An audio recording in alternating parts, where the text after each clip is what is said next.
Shalom, ndabasuhuje mu izina ry'Umwami wacu Yesu Kristo. Amahoro Yesu atanga agwirire mu mitima yanyu. Nshimira Imana buri uko tubonye umwanya mwiza kugira ngo tuganire ku ijambo ry'Imana. Bahaye ikaze. Tujye kuganira ku ijambo rivuga ngo kuzirikana guhamagarwa kwanjye nawe ukazirikana guhamagarwa kwawe. Mu yindi mvugo ni ukuzirikana guhamagarwa kwacu. Hanyuma ndaza gukoreshamo n'iyindi mvugo ivuga ngo ya minsi, iyi minsi. Mbese turaza kugerageza kubihuriza hamwe turebe uko ya minsi ugihamagarwa nkihamagarwa wari umeze, ibihe wari ubayemo n'umuremyi wawe. Hanyuma tuze kongera tunarebe iyi minsi ho bimeze biti. Bahaye ikaze.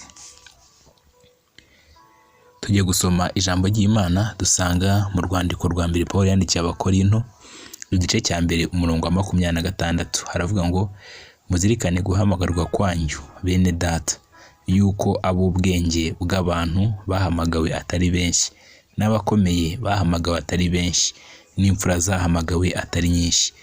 Muri iki cyanditswe tubona ko by'umwihariko twebwe icyo duhamagarirwa, icyo Imana iriho itwibutsa, icyo Imana ikwibutsa n'ikinyibutsa, ni ukukubwira kuzirikana, kongera gutekereza witonze ku guhamagarwa kwawe. Guhamagarwa biragaragara yuko hari ijwi, hari ubushake, hari imbaraga zikurura umuntu zikamukura ahantu hamwe zikamushyira ahandi.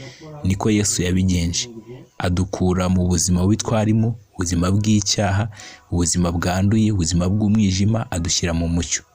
Ariko muri ibyo bihe tugihamagarwa cyangwa se ugihamagarwa, hari ibihe wari ubayemo wowe n'umuremyi wawe. None Imana ikiriho ikubwira, irimo irakubwira ngo ukwiriye kuzirikana uwo muhamagaro. Mbese ubundi Imana yahamagaye umuntu imuhamagariye iki? Icya mbere, Imana yahamagaye umuntu imuhamagariye kwezwa nk'uko nayo ari iyera. Mu yandi magambo, Imana iraduhamagara ikadukuraho kamere y'icyaha dukura kuri Adamu. Hanyuma nubwo tuba twinjiye mu bundi buzima bwo kubaho mu isi y'icyaha, idusaba kwitandukanya n'ibyo byose tukabaho nk'abana b'umucyo, twitandukanye n'ikintu cyose cyatwanduza. Hanyuma no mu gihe nguye muri cya kindi kinyanduje, nkihutira cyane kumenya yuko nacumuye, nkihutira cyane kumenya ko nakoze icyaha, bityo nkihana, nkahindukira, nkava muri ya nzira mbi kugira ngo ejo itazatuma mbura ubugingo, itazatuma ntakaza inzira y'agakiza nyamara nari nyirimo. Hanyuma icyo nicyo Imana yaduhamagariye cya mbere. Nanone irongera iduhamagarira kuyumvira. Muvandimwe, ndagira ngo nkubwire ko twacungujwe amaraso y'igiciro, kandi Yesu yaraduhamagaye kugira ngo ntidukomeze kubaho ku bwacu, ahubwo tubeho ku bwe, we waducunguye. Rero icyo ashaka si uko ubaho ku bwawe wigenga wiyobora, oya, arashaka kumwumvira, arashaka kugendera ku mahame aguhereza, arashaka kutagendera ku byo we wumva ari byiza, ahubwo ukagendera ku cyo agusaba. Ikindi, twahamagariwe kuba abakristo. Mu yandi magambo, twahamagariwe kwemera ko tutari abacu, ko tutagomba gushyira imbere ibyacu dushaka, ahubwo tukagendera ku byo ariho adusaba. Hanyuma hari n'ibindi byinshi nakavuze, ntabwo tugambiriye kuvuga ku muhamagaro, ariko nagira ngo tuvuge neza, twumve icyo twahamagariwe muri make. Hanyuma se, ni gute umuntu ajya atazirikana guhamagarwa kwe, bigatuma yibagirwa, bigatuma bikuraho amaso, bigatuma atabyitaho? Icyo ukwiriye kumenya ni uko ukwiriye kumenya ngo ya minsi yashize, ya minsi nabayeho, ya minsi yanjye ya mbere, ya minsi yanjye ya mbere ndimo nkizwa mu ntambwe za mbere z'agakiza, nari mbayeho nte? Hari ibihe nagiraga byo kugira inyota no gusoma ijambo ry'Imana, hari ibihe nagiraga byo kubana n'Imana no kuyegera.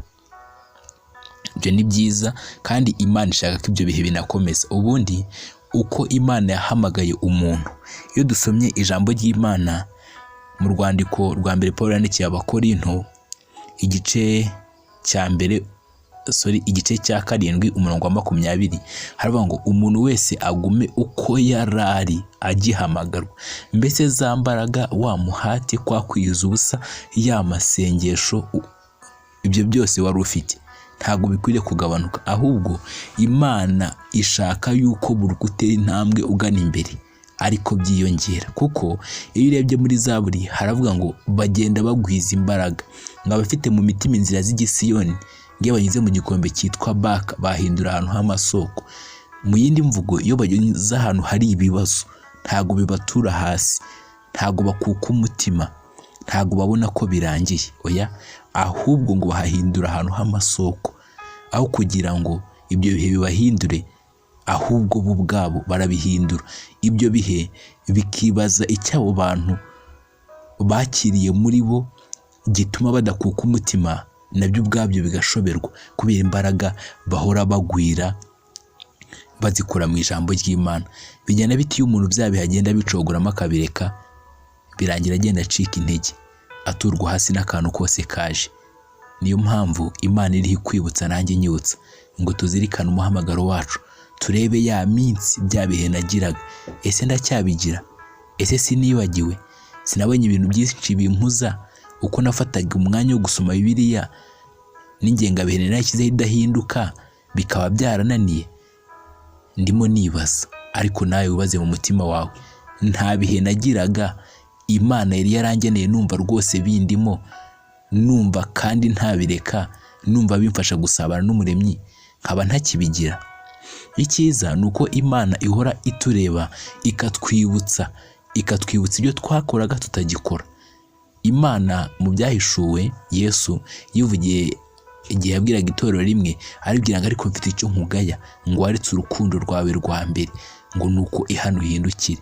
Icyiza ni uko wahindukira ukava aho ngaho kure, aho ngaho wari warataye Umuremyi, warabyirengagije, buryo cyagushaka akakubura, kandi waragiraga igihe cyo gusabana nawe. Ndagira ngo wongere ugaruke rero. Imana iriho kwingingira muri njyewe, Imana irimo iguhamagara ikurembuza.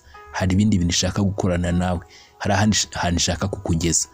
Tuzirikane, twite ku muhamagaro wacu. Ntago ku Imana yaraduhamagaye, ntago ari uko twari dufite ubumenyi buruta ubw'abandi, ntago ari uko twari dufite amafaranga aruta y'abandi, ntago ari uko twari dukomeye kurusha abandi, ahubwo ngo ni natwe twari tworoheje hanyuma y'abandi bose. Hanyuma iratwitegereza, ibona ko dukwiriye imbabazi zayo, niko kohereza umwana wayo Yesu ngo njye nawe adupfire turi abanyabyaha, akadukunda turi babi, akadukunda tukiri abanzi be. None urwo rukundo wakunzwe n'ayo maraso y'igiciro Yesu yakumeneye, ntubipfushe ubusa muvandimwe. Agakiza wahawe ugafata ugakomeze, kubera yuko nusubiza amaso inyuma ukareba aho wari uri urasanga hari kure. Rero mu ncamake ndagira ngo umwanzi ntaguherane, ngakwereka ibiteye ubwoba ugeze hagati mu nzira, wumve wabivamo. Oya, wibivamo. Ya Mana mwatanagiye cyagiye guhamagara, nari muracyari kumwe, kandi aho ugeze ntago ari urugendo ruzarangirira. Gahunda ni mu ijuru. Nturuhuke intego yawe utayigezeho. Ubwira Imana ngo ni koko nari naracitse intege, hari n'ibihe naretse, ariko nemeye kugaruka kugira ngo wongere unshoboze ngaruke muri bya bihe. Twongere tuganire mu isengesho, kira amavi yanjye hasi nsenge, fata umwanya wanjye nsome Bibiliya, nirengagize ibindi bintu nari mpugiyemo bitagufitiye akamaro, kandi aho kugira ngo binyungure birampombye bigatuma ngwingira mu mwuka. Wongere ugaruke, uyibwire ngo imbaraga zo kutazasubira inyuma, uyibwire ngo imbaraga zo kutazacogora, mbashe kugukorera. Kandi ndabizi ko bigukorere, kubera ko ariyo yantumye kuza kukubwira ibindi bo nkubwira. Imana iguha umugisha, we tubanye muri uyu mwanya w'ijambo ry'Imana, ugume uko wari uri ugihamagarwa.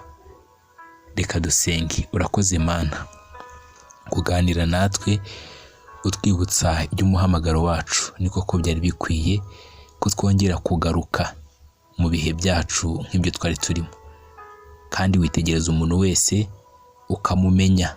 Iri jambo hari abantu rigenewe, kandi nzi neza kuri buri koresha umurimo waritumye.